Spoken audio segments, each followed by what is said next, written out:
Hello everyone, and thanks for watching today's video.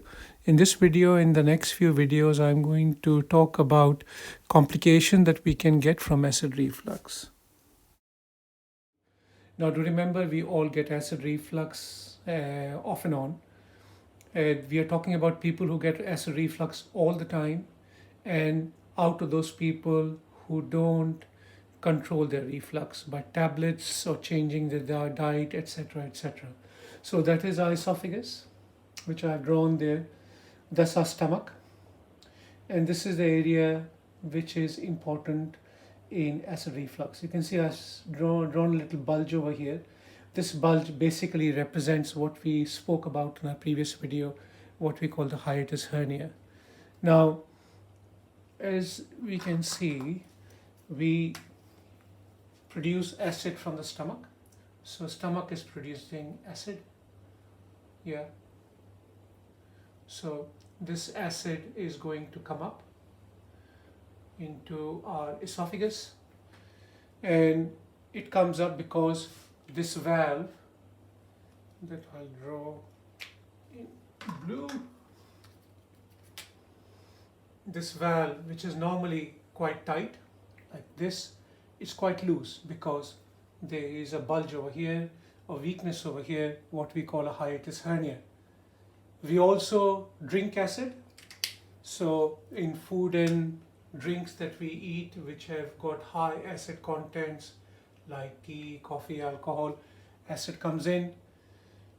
Now normally this area is quite tight. You can see this area is, which is the bottom of the stomach, that's the stomach, bottom end of the stomach is quite tight. So if you put a camera in, you will see the hole is like this. Normally, in normal people, the top end is also quite tight. So when the stomach squeezes to push the food through, nothing comes up. Most of the things go down where they're supposed to go, into the small intestine. However, if the top end of the stomach is loose, what in this case is a hiatus hernia, then when the stomach squeezes the food out, instead of going down, some of it comes up into the esophagus. Now, as I said earlier, the lining of the esophagus is different from the lining of the stomach, which is the floor of the esophagus. The cells which line the floor of the esophagus are very different from the cells which are lining the floor of the stomach. Now, the cells of the floor of the stomach are used to the acid. They can deal with the acid without getting seriously damaged.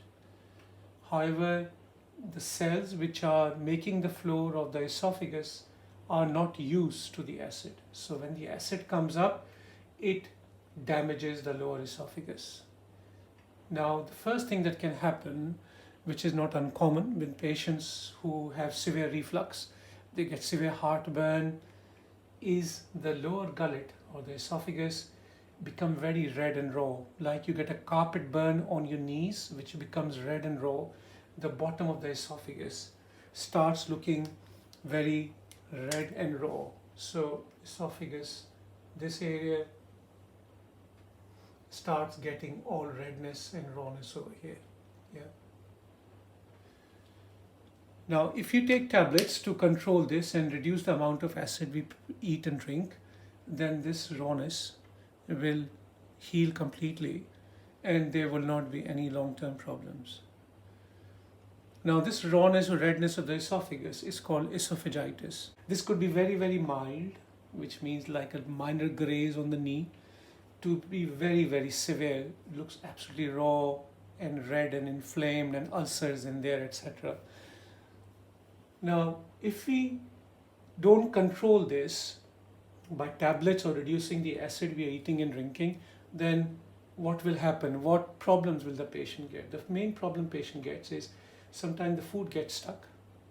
They obviously get lots of heartburn. So whenever they're lying down or sitting, their chest hurts constantly. They have burning sensation in the chest and in the throat. And also when the food goes down, when we swallow, the food hurts when it goes through that raw area. So they say it hurts when it goes down. So those are the main symptoms they get. Now, if you don't control this reflux, what will happen? Now, the main thing that will happen is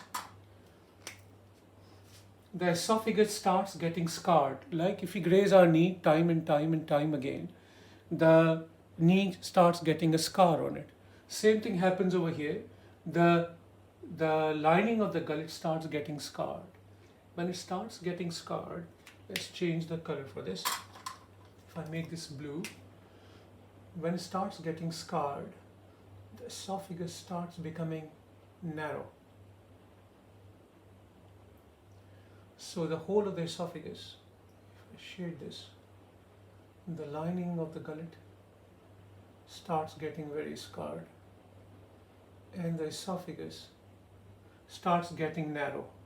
Yeah, you can see the hole in the middle of the gullet is becoming narrower than what it was before. Now this can even go further up into the main body of the gullet.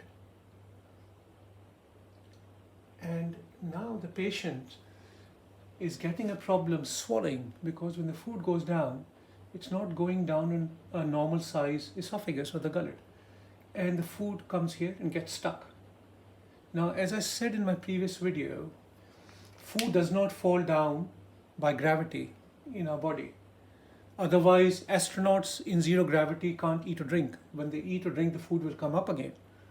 Food is pushed down like a strong snake. It goes down like this, squeezes the food down. So that's why most of us can swallow, even when we are lying almost flat. Yeah.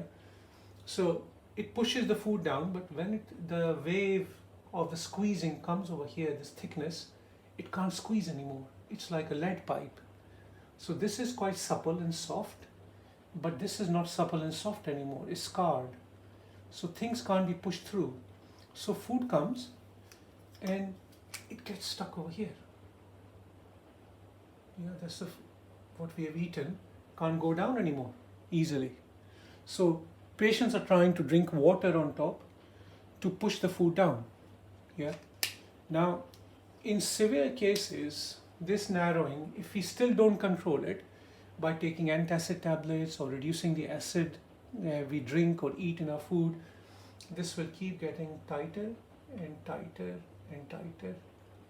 So much so that in some cases, severe cases, not very common luckily, that the gullet almost completely closes. So much so that you can only pass a pin or a wire through it. It becomes so narrow. This is called stricturing of the esophagus. Yeah, stricturing basically means scarring and narrowing. It's like having a pipe in your plumbing which get limescale in it. It gets narrower and narrower and narrower. If you don't remove the limescale, or if you don't take care of your water in the pipe or keep putting rubbish down, then that pipe will eventually block and nothing will go through. So these are the two main problems that we can get from acid reflux. Remember, please, this does not happen to every patient with the reflux. Vast majority of patients will not get long-term problems. This happens in a very small percent of patients with reflux. If we control what we eat and drink, and if we control the reflux by taking necessary tablets as advised by our doctor, then these complications hopefully will not happen.